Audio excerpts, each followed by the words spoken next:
Hello guys, welcome to 5th generation Navi Shop. Ngayon, mag-testing lang tayo at saka review ng unit ni Sir Christopher. Shout out po kay Sir Christopher. So this is your unit, sir. High Kappa TRX semi-automatic. This is the semi-automatic version. So wala siyang full auto. This is just a semi-automatic. Ambidextrous manual safety. This is ambidextrous. So check natin yung manual safety. Yan. So mapapansin nyo, yung manual safety, ambidextrous, ibig sabihin, magkabilaan po yan. Yan. Yan. Sa unit na may full automatic, ito lang yung gagalaw. Sa kabila kasi yun yung switch para sa full automatic and semi.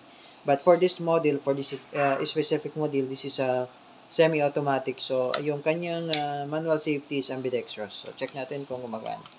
So, gumagana siya. Pag binaba mo, the safety off. Sa time, papalo na siya. Yan. Ulitin natin. Yan. And then, yung pangalan safety features na to ni T-Rex ay yung beaver tail safety. Yan. Once hindi engage, kalabitin ko yan, hindi siya pumapalo. Okay? Kailangan naka-diin ito. Yan.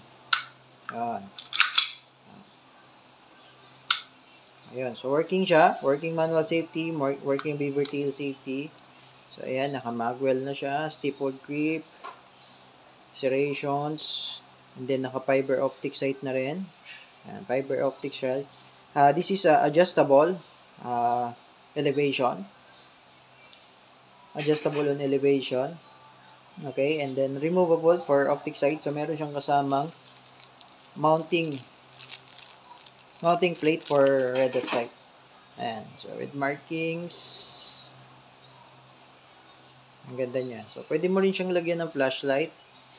Pwede mo siyang lagyan ng flashlight, laser lights, pwede mo siyang lagyan ng tracer units. Ayan. Okay, 30 rounder capacity magazine. 30 rounder.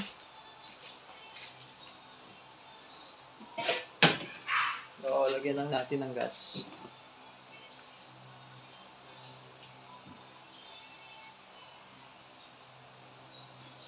Okay, 3 segundo lamang. Ayan, so by the way, ito yung mga kasama niya, sir. So, ginawa ko ng 0.28 kasi malakas si T-Rex. So, kailangan mas mabigat din yung bala. 0.28 grams. Tapos, green gas, number 12. Tayo yung kanyang owner's manual. Ayan. Okay.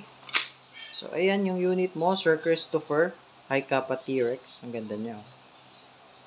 So, may thread po yan. Pwede kayong maglagay dyan ng tracer units. Kung alam nyo yung tracer units, yung umiilaw siya. No? Mas maganda pag gabi yun. Then, yan, flashlight. Accessory rail for flashlight. Yan, made in Taiwan by WE. High Kappa T-Rex. Okay, so test part tayo.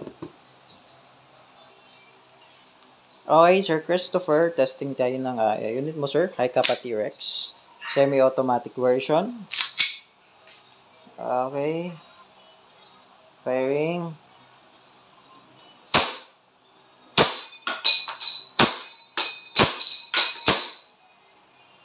Ayan, so nag-open slide. Lakas talaga ng T-Rex. Nag-open slide na siya. Ibig sabihin wala lang bala yan. Release the magazine. And then, para bumalik yung slide niya sa original position niya, sir, ganito ang gawin nyo. Alalayan nyo yung slide para hindi agad siya mapudpod. And then, alalayan nyo muna to. And then, itong part na to. Yan yung may sticker. Press down mo lang yan. And then, saka mo siya ibabalik. Okay? So, pwede rin naman siyang ganito. Yan. Pwede mo namang hindi alalayan. Pwede naman ganyan. Kaso, syempre, katagalan, sir, yung part na to, itong part na to, yan, napupudpud yan. So, para maingatan natin unit natin, mas maganda. Alalayan mo yung slide, tapos press down mo to, tsaka sa baba. Okay, then hammer down. Okay, Sir Christopher, okay na po ang unit nyo, sir.